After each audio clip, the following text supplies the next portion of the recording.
Hello बच्चों, welcome to the new lecture of chemical equilibrium. तो अभी तक हम लोग इक्विलिब्रियम कांस्टेंट पढ़ चुके थे, ठीक है। फॉरवर्ड रिएक्शन, बैकवर्ड रिएक्शन, फिर इक्विलिब्रियम कांस्टेंट उससे कैसे निकाल रहे थे। अगर कोई रिएक्टेंट गैसियस है तो उसको आप कंसंट्रेशन की टर्म्स में, प्रेशर की टर्म्स में भी दिखा सकते हैं, ठीक है। तो आज कुछ न्यूमेरिकल करेंगे उससे रिलेटेड और फिर आगे प्रोसीड करेंगे, ठीक है। तो चलिए स्टार्ट करते हैं। देखिए कुछ न्यूमेरिकल लिखे हैं आपके सामने कि पहला तो बहुत सिंपल सा है कि for an equilibrium reaction the rate constant for the forward and backward reaction are given. ये आपका क्या दिया है, rate constant for the forward reaction, right. और ये क्या दिया हुआ है, rate constant for the backward reaction respectively, right. Calculate के तो बहुत सिंपल है यार, क्या करोगे बताओ। यहां लिख रहा हूं उसका सोल्यूशन, देखना आपको क्या गिवन है बच्चा। देख KF दिया हुआ है, दैट इज 2.38 इंटू 10⁻⁴, राइट। जो बैकवर्ड रिएक्शन के लिए रेट कांस्टेंट दिया है वो क्या है, 8.15 इंटू 10⁻⁵। तो K कैसे निकालोगे, that is forward upon backward, rate constant for the forward reaction upon rate constant for the backward reaction. इसका रेशो ही होता है K, राइट। तो KF क्या है बताओ, 2.38 इंटू 10⁻⁴ अपॉन फिर 8.15 इंटू 10⁻⁵। लेट मी चेक यार, एक बार वैल्यू में देख लूँ, मुझे थोड़ा डाउट हो रहा है।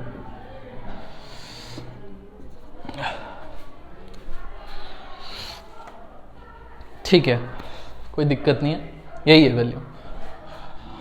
तो इसको सॉल्व कर सकते हैं आप, ठीक है। तो K की वैल्यू जो आ जाएगी वो कितनी, 2.38 इंटू 10⁻⁻⁴ प्लस 5 कितना 1 आ गया, 8.15। तो इट्स 23.8 अपॉन 8.15। तो 8 3 ज़ा 24, तो उससे कुछ कम आएगा, 2 पॉइंट समथिंग आ जाएगा, ठीक है। तो आपका इसका आंसर आएगा आई थिंक 2.92, ठीक। मैं यहीं लिख दूं, इसका आंसर आएगा 2.92, ठीक। चलिए, आई होप दिख रहा होगा, समझ में आ रहा होगा, ठीक है। चलिए बढ़ते हैं आगे। अगला क्वेश्चन देखिए, in the reaction H2 plus I2 will give you 2HI। The amount of H2 मतलब कंसंट्रेशन H2 की, I2 की एंड HI की गिवन है आपको, that is 0.45, 0.39 and 3 mole respectively, right. तो इक्विलिब्रियम कांस्टेंट फाइंड करना है, कौन सी बड़ी बात है, आसान सा तो क्वेश्चन है। देखिए एक बार रिएक्शन लिख दो, H2 plus I2 will give rise to 2HI, right. यहां से आप K की वैल्यू तो लिखते ही हो, वो क्या होता है, प्रोडक्ट का कंसंट्रेशन रेज टू पावर 2 करोगे, क्योंकि यहाँ पे स्टोइकियोमेट्रिक कोएफिशिएंट 2 है। फिर रिएक्टेंट का कंसंट्रेशन ये। अच्छा, सबसे मेन बात, जो आपको रिएक्शन में अमाउंट दिया हुआ है ना, वो मोल्स में दिया हुआ है, पर कंसंट्रेशन जो होता है वो मोल्स पर लीटर में होता है, ठीक है। तो आपको इसको पर लीटर लेना पड़ेगा। तो कैसे लोगे, आपको जो जो अमाउंट दिया हुआ है ना, 0.45 अपॉन वॉल्यूम लिख दो, उसका स्क्वायर, क्योंकि आपको कंसंट्रेशन लेना है ना बच्चों, और कंसंट्रेशन क्या होता है, मोल्स पर लीटर। तो आपको पर लीटर लेना है, यानी पर वॉल्यूम ले लो, ठीक है। और H2 कितना है, 0.39 है। क्वेश्चंस में देखते रहिए, ये रहा H2, ठीक है। ये रहा आपका, सॉरी गलत बोल रहा हूं मैं, आपको क्या क्या दिया हुआ है कि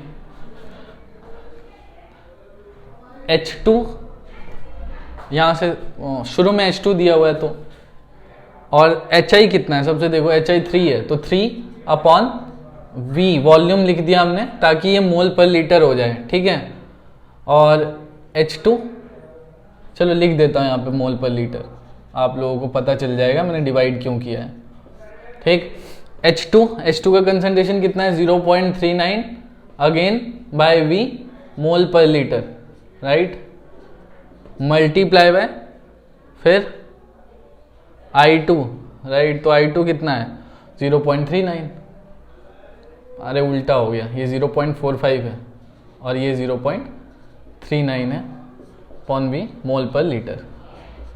देखो यहाँ भी मोल स्क्वायर लीटर स्क्वायर, यहाँ भी मोल स्क्वायर लीटर स्क्वायर, ये तो कैंसिल हो जाएंगे यूनिट्स, ठीक है, और आपका क्या आ जाएगा 9 बाई वी स्क्वायर और यहाँ आ जाएगा 0.45 इंटू 0.39 अपॉन वी स्क्वायर, ठीक, वी स्क्वायर से वी स्क्वायर कैंसिल, तो के 9 0.45 0.39 जो भी है आंसर आएगा इसका लगभग, मेरे पास तो पड़ा है आंसर तो मैं लिख रहा हूँ, आपको सॉल्व करना पड़ेगा 51.28। कई बच्चे डायरेक्ट लिख देते हैं, HI को वो लिख देते हैं 3 और H2I2 को 0.45 एंड 0.39 रिस्पेक्टिवली लिख देते हैं, उनका भी आंसर ठीक आ जाता। पर जब जो सब्जेक्टिव पेपर करते हैं, बोर्ड का पेपर करते हैं, तो उसमें आपको सॉल्विंग करनी पड़ती है, उसमें आपको वॉल्यूम से डिवाइड करना ही पड़ेगा।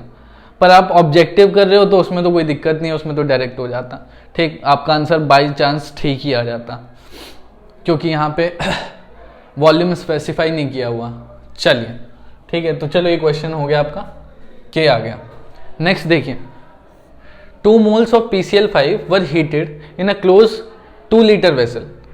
2 मोल PCl5 है, ठीक है, PCl5 लिखा हुआ है और उसको हीट किया गया 2 लीटर वेसल में, और जब इक्विलिब्रियम अचीव हुआ, when equilibrium was achieved, PCl5 was found to be 40% dissociated in PCl3 and Cl2। तो PCl5 सिर्फ 40% ही डिसोशिएट हुआ, ठीक है, PCl3 में और NCl2 में। तो देखियो सैंपल प्रॉब्लम थर्ड का आंसर लिख रहा हूं मैं, रिएक्शन लिखो बच्चों आप, क्या होगा PCl5 से क्या बना होगा PCl3 प्लस Cl2, ठीक, शुरू में टाइम 0 था तो इसकी कंसंट्रेशन कुछ x या c रही होगी, ठीक है, तो लिख देते हैं कि चले इसकी कंसंट्रेशन शुरुआत में कितनी है, वॉल्यूम तो 2 लीटर है, ठीक,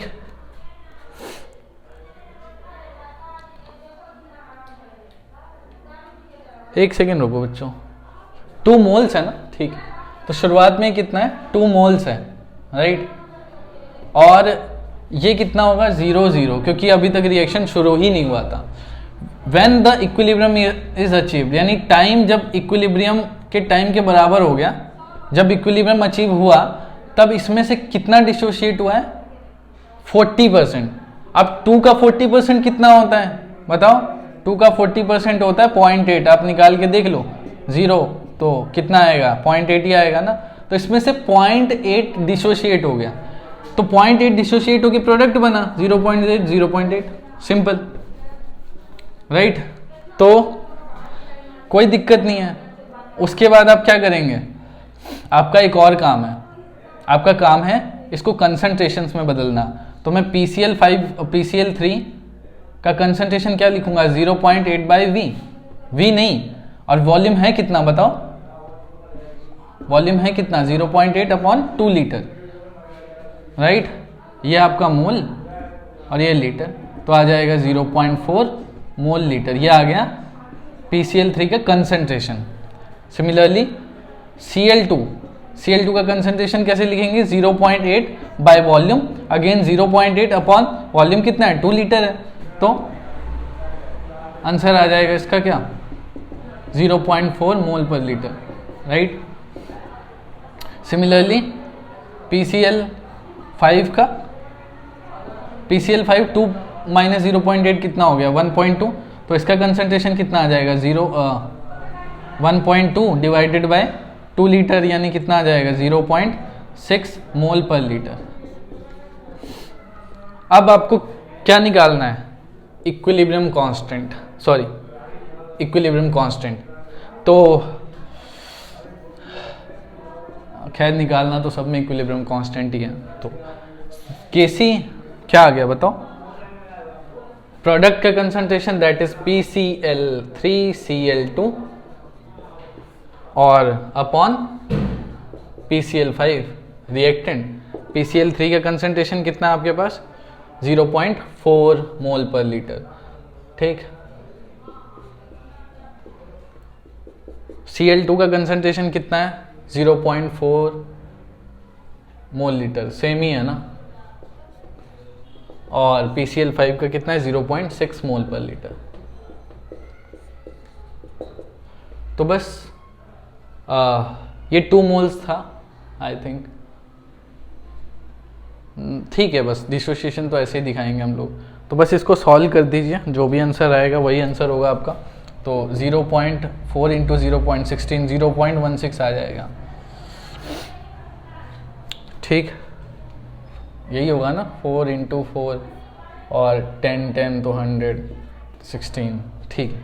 अपॉन 0.6 मोल लीटर, वो तो यूनिट्स तो कैंसिल हो जाएगी, तो 16 अपॉन 6 इट्स अराउंड 6 3 नहीं 6 2 12, फिर 4 6 6 36, फिर 4 6 3 6 पता नहीं 6 5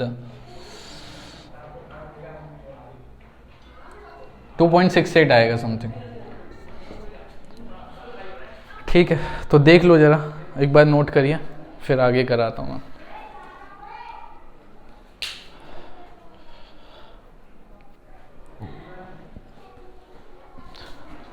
चलिए, I am counting from 1 to 5, तब तक नोट कर लेना।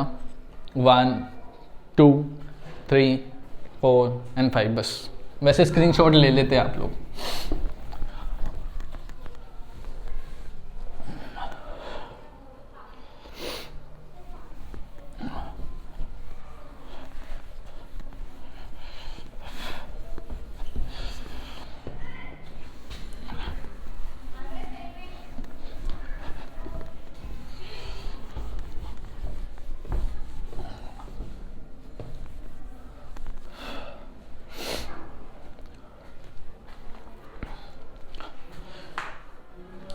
चलिए, एक नया क्वेश्चन।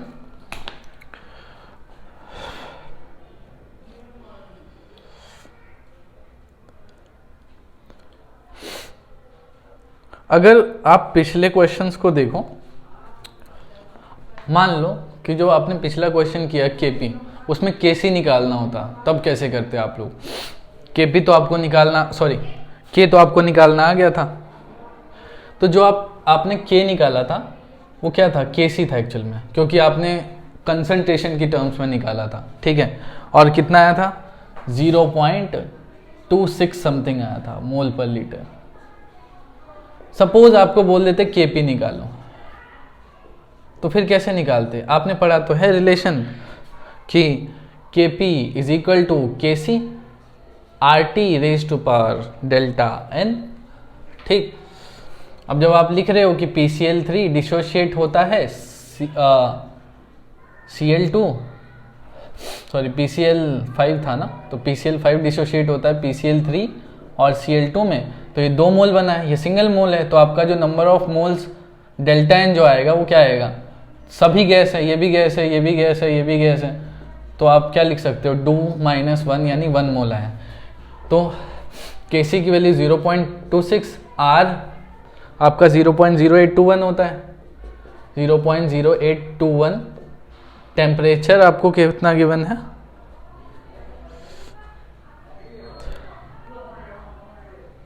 नहीं गिवन था शायद इसमें, ठीक है। टेम्परेचर इसमें क्वेश्चंस में नहीं गिवन है, पर अगर दिया होता तब के केस में हम कर सकते थे।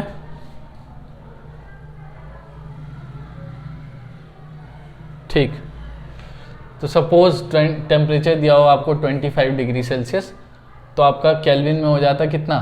298 केल्विन, ठीक, 298 केल्विन। और तब आप निकाल लेते केपी की वैल्यू। बाई चांस पूछा होता, वैसे ज़रूरत नहीं है जब नहीं पूछा था क्वेश्चन में, पर अगर पूछा होता तो आप इस फॉर्मूले से निकाल, पहले भी आप केसी केपी में रिलेशन पढ़ चुके हैं, तो वही है बस, ठीक है। I am rubbing it.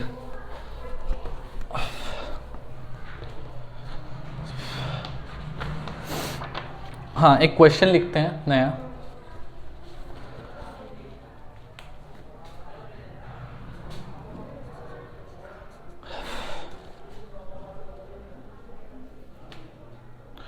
Question आपका है कुछ ऐसा कि the value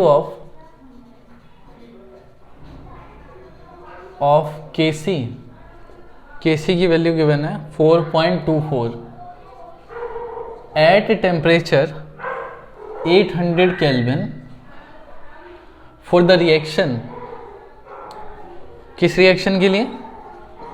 carbon monoxide gas है, उसको वाटर में डाला है, वाटर से रिएक्ट करवा के कार्बन डाइऑक्साइड गैस बना है प्लस हाइड्रोजन गैस। ठीक, आपसे पूछा गया है कि calculate equilibrium concentration, calculate equilibrium concentration of CO2, H2 and H2O.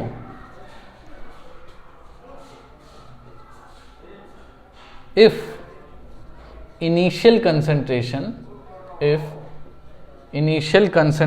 of CO and H2O are 0.10 molar each. ठीक, बड़ा सीधा सा सवाल है, सीधा सा जवाब पूछ रहे हैं आपसे। आपको अब की बार इक्विलिब्रियम कांस्टेंट दे दिया गया है और आपसे पूछ रहे हैं कि इक्विलिब्रियम कंसंट्रेशन बताओ।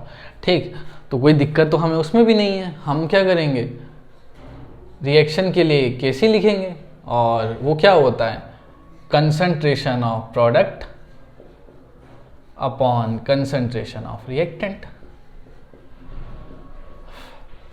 केसी कितना गिवन है हमें, इसकी वैल्यू पता है हमें पहले से 4.24। ठीक, अच्छा, जो कंसंट्रेशन CO एंड H2O की वो भी पता है, 0 पॉइंट देखो कितना, 0.10 यहाँ लिखा हुआ है। तो और आपसे पूछा किसका है, CO और H2O और H2 का कंसंट्रेशन। हालांकि एक का तो पता है ना आपको, CO2 का पता करना है आपको, H2 का पता करना है। ठीक है, चलो पहले ना आप ऐसा करो, रिएक्शन लिखो एक बारी दोबारा से, water gas CO2 gas plus ये इनिशियली क्या था, यानी जब टाइम t0 था, रिएक्शन नहीं हुआ था रिएक्टेंट के बीच में, तब ये 0.1 मोलर था, ये भी 0.1 मोलर था। ऐसा क्वेश्चन दिया, मतलब दिया गया इसमें। ठीक, इसकी कंसंट्रेशन क्या रही होगी, 0 0, क्योंकि प्रोडक्ट बना ही नहीं है। जब इक्विलिब्रियम रीच हुआ, when time t is equal to the equilibrium time, तब 0.1 में से कुछ माइनस हुआ, कितना, मान लीजिए x हुआ।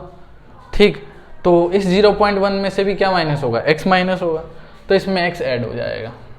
ठीक, तो Kc जो बनेगा दैट इज व्हाट, CO2 का कंसंट्रेशन, वो तो लिखा ही है, चलो बार बार क्या लिखना उसको।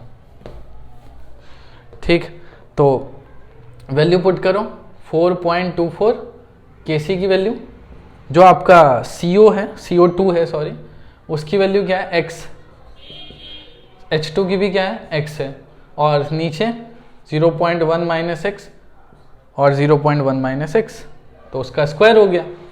ठीक, अब आप क्या करेंगे, इसमें ये तो तरीका है कि आप क्वाड्रेटिक सॉल्व करो। ठीक है, क्वाड्रेटिक सॉल्व करोगे तो थोड़ा मुश्किल हो जाएगा। ठीक, तो आप मान लो कि 0.1 minus X is almost equal to X. ठीक, नहीं, 0.1 माइनस एक्स इज ऑलमोस्ट 0.1, यानी ये जो डिसोसिएशन हुई है यहाँ पर वो बहुत कम हुई है, बहुत कम पार्ट रिएक्टेंट का प्रोडक्ट में कन्वर्ट हुआ है। ठीक, तो अपन इसको मान ले 0.1। ठीक, तो ये क्या हो जाएगा, एक्स स्क्वायर, और ये हो जाएगा 0.1 का स्क्वायर। ठीक, और ये हो जाएगा 4.24।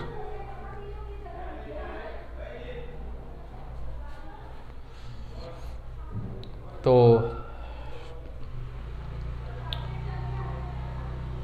यहाँ से सॉल्व करो तो एक्स स्क्वायर क्या आ जाएगा 4.24 इंटू 0.1 का स्क्वायर मतलब क्या 0.01 हो जाएगा। और ये बहुत कम आंसर आएगा, मैं इसको थोड़ा बहुत सॉल्व करके लिख देता हूँ आपके लिए, but it is around 0.067। Solve करना ज़रा, x की वैल्यू आ जाएगी 0.067 रूट निकालने के बाद। ठीक, अब जब x आ गया तो कोई बड़ी बात तो है नहीं x के बाद आपको बाकी चीज़ें निकालना, तो हम निकाल लेंगे जो कंसंट्रेशन यानी CO2 का कंसंट्रेशन तो x ही था एंड दैट इज 0.067 मोल पर लीटर। फिर आपका H2 का कंसंट्रेशन वो भी इतना ही है, सेम है, ठीक, x के बराबर, और x तो लिख दिया आपने। अच्छा, अब कौन सा पता करना था आपको, H2O, राइट। तो H2O का कंसंट्रेशन कितना हो गया, that is 1 minus x, sorry 0.1 minus x. तो 0.1 माइनस एक्स, एक्स की जगह आप क्या फिल करेंगे, जो आपकी एक्स की वैल्यू आई है दैट इज 0.067। ठीक, तो 0.003 है ना, 033 मोल, मोलर या मोल पर लीटर लिख लो। ठीक, तो ऐसे करना है क्वेश्चन। सम टाइम आपको इक्विलिब्रियम कांस्टेंट दिया होगा, कुछ टाइम नहीं दिया होगा, आपको कंसंट्रेशन निकालना पड़ेगा। ठीक, कभी कभार मोल्स में दिया होगा, आपको उसको डिवाइड बाय वॉल्यूम करना पड़ेगा, यानी कंसंट्रेशन में बदलना पड़ेगा। तो ये सारी चीज़ें आ जाती हैं न्यूमेरिकल्स में। चलिए नोट डाउन दिस, आगे बढ़ते हैं।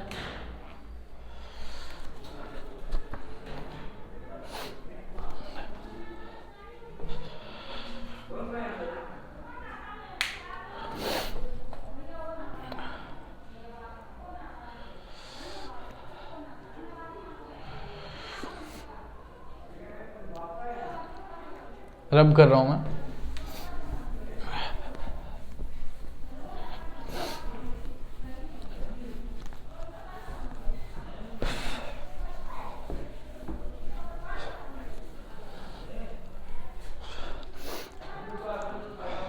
Application of equilibrium constant.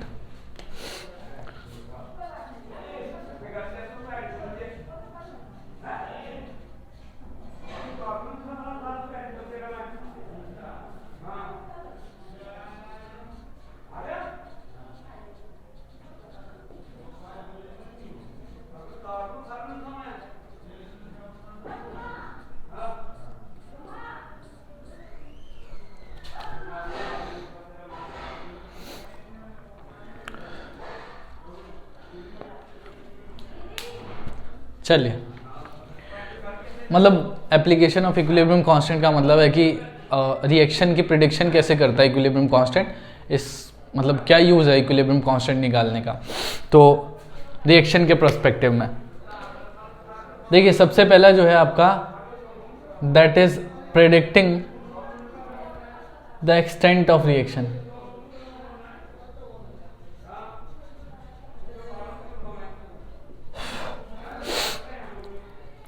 आप जानते हैं, आप केसी लिखते हैं concentration of product upon concentration of reactant, right.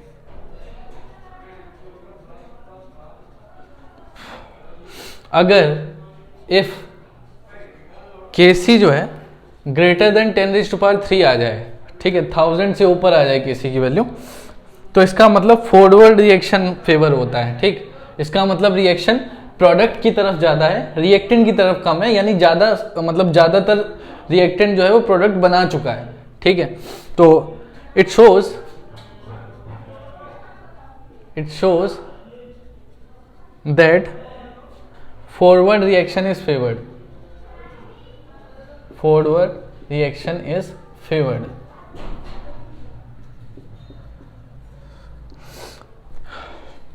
ठीक है, यानी reaction proceed almost two completion, reaction almost completion पे चला गया है, ज़्यादातर रिएक्टेंट प्रोडक्ट में कन्वर्ट हो चुका है। जैसे फॉर एग्जांपल कुछ रिएक्शन होते हैं H2 प्लस Cl2, और ये सब ना टेम्परेचर पे भी डिपेंड करता है। हो सकता है कि एक पर्टिकुलर टेम्परेचर पे रिएक्शन इतना फॉरवर्ड ना हो, मतलब ज़्यादातर रिएक्टेंट प्रोडक्ट में कन्वर्ट होने के लिए कुछ स्पेसिफिक टेम्परेचर चाहिए होता है। जैसे हो सकता है कि वो 300 पे ना होता हो, 500 पे जाके 500 केल्विन पे जाके रिएक्टेंट प्रोडक्ट में ज़्यादा कन्वर्ट हो जाता हो, तो it's a temperature specific thing, right. तो हम क्या बोलें कि जैसे H2 गैस है,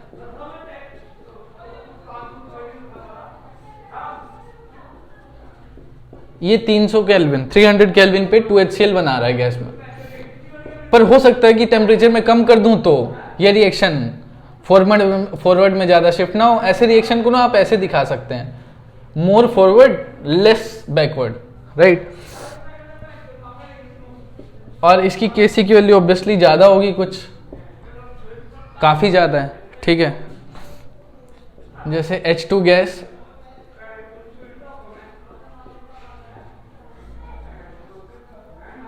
$500 केल्विन, अब इससे कम पे हो सकता है ना हो, ठीक है। तो ये टेम्परेचर स्पेसिफिक चीज़ है, आप ध्यान रखना। H2O गैस Kc की वैल्यू बहुत लार्ज है इस टेम्परेचर पे, 2.4 इंटू 10⁻47, ठीक है। चलिए आगे बढ़ते हैं हम। Second, if Kc is less than 10⁻³ -10⁻³ से लेस है, इसका मतलब it shows that the backward reaction is favoured, it shows that backward reaction is favoured. इसका मतलब बैकवर्ड रिएक्शन फेवर होगा, इसका मतलब बहुत कम रिएक्टेंट प्रोडक्ट में कन्वर्ट हुआ है, ठीक है।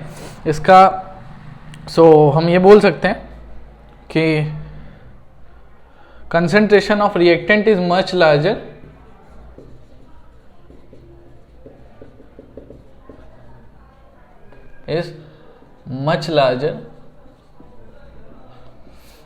than product, क्योंकि कन्वर्ट ही नहीं हुआ है तो इसलिए। और बच्चों इसका एग्जांपल दे दूं मैं कुछ, जैसे N2 gas 3H2 gas N2 plus O2 gas convert into 2NO gas, Kc की वैल्यू इसमें 4.8 है इंटू 10⁻31। और अगर if Kc is in between 10⁻³ to 10⁻3, it means reactant and product are almost comparable. हो सकता है कि 50% या 48% रिएक्टेंट प्रोडक्ट में कन्वर्ट हो गया हो, इक्वल तो नहीं कहेंगे, कंपेरेबल है, ठीक है। तो इसमें हम कह सकते हैं कि equilibrium concentration of product and reactant, right.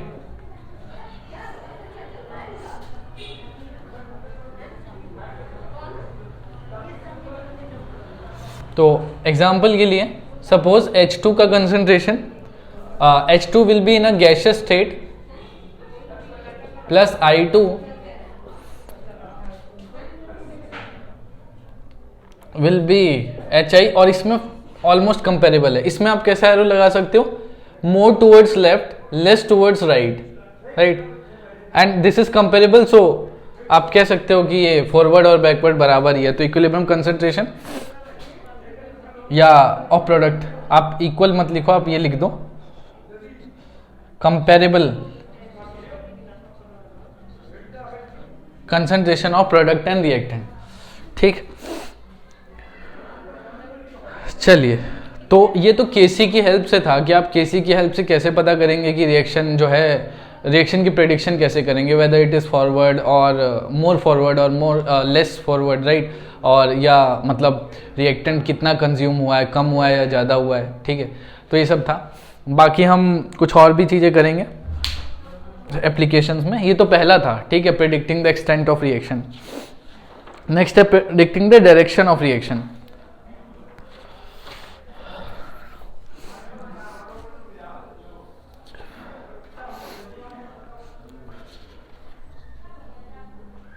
ठीक, चलिए बढ़ते हैं आगे।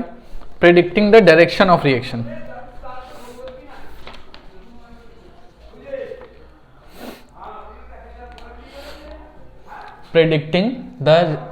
predicting the direction of reaction।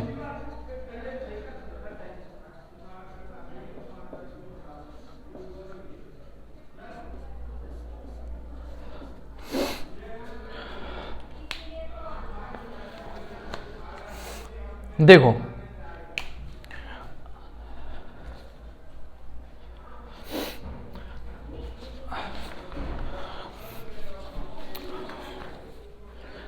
जब किसी रिएक्शन का ना डायरेक्शन पता करना है आपको, तो इंस्टेड ऑफ इक्विलिब्रियम कांस्टेंट लिखने के आप रिएक्शन कोशेंट लिखो। जनरली हम इक्विलिब्रियम कांस्टेंट तब लिखते हैं जब रिएक्शन ने इक्विलिब्रियम अचीव कर लिया होता है। When the reaction is not at the stage of equilibrium, यानी other than the stage of equilibrium, you can write क्या बोलते थे, रिएक्शन कोशेंट। तब आप रिएक्शन कोशेंट लिखते हो, ना कि equilibrium constant.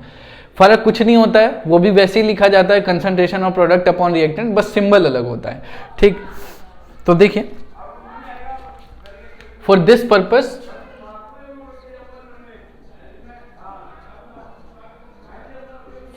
Purpose we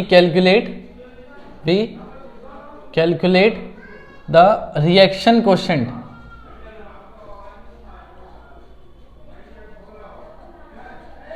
QC।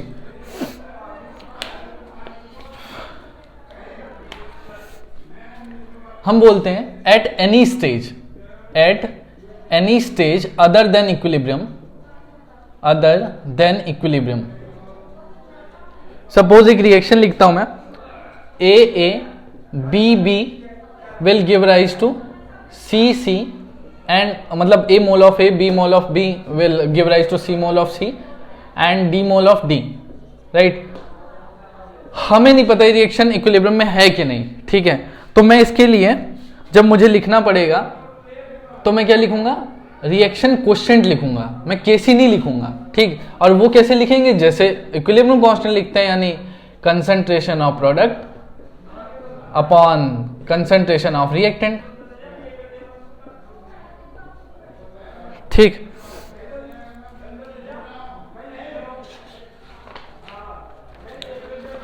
तो चलिए, अगर if QC is greater than KC, अगर रिएक्शन कोशेंट ग्रेटर है इक्विलिब्रियम कांस्टेंट से, तो इसका मतलब QC equal wants to become equal what, wants to become equal to KC। अगर QC KC से ज्यादा है तो QC चाहेगा कि KC के बराबर हो जाए, और इसलिए रिएक्शन जो है वो रिएक्टेंट की तरफ पुश हो जाएगी, यानी प्रोडक्ट से रिएक्टेंट की तरफ ज्यादा फेवर्ड हो जाएगी। यानी ये रिएक्शन में क्या होगा, A B will be more towards backward and less towards forward, C mole of C and D mole of D, ठीक। दिस इज द रिएक्शन को, मतलब बेसिकली रिएक्शन कोशेंट आपको ये हेल्प करता है बताने में, ठीक। आप कैलकुलेट करो किसी रिएक्शन का रिएक्शन कोशेंट, और इक्विलिब्रियम कांस्टेंट आपको ऑलरेडी क्वेश्चन में गिवन होगा, तो आप कंपैरिजन करके ये बताओगे कि रिएक्शन क्या है, बहुत फॉरवर्ड है या बैकवर्ड है। जैसे इसमें आप KC को देख के बता रहे थे, उसमें आप QC को देख के बताओगे कंपेयर करके KC से, ठीक। चलिए, if KC is equal to KC, sorry, greater than QC, reaction will be proceed what, उल्टा, that obviously QC अब लेस है KC से, तो रिएक्शन QC चाहेगा इक्वल टू KC होने के, तो इस केस में प्रोडक्ट से, सॉरी, रिएक्टेंट से प्रोडक्ट की तरफ शिफ्ट होगा, यानी फॉरवर्ड शिफ्ट होगा, राइट। तो इसका मतलब रिएक्शन फॉरवर्ड ज्यादा होगा,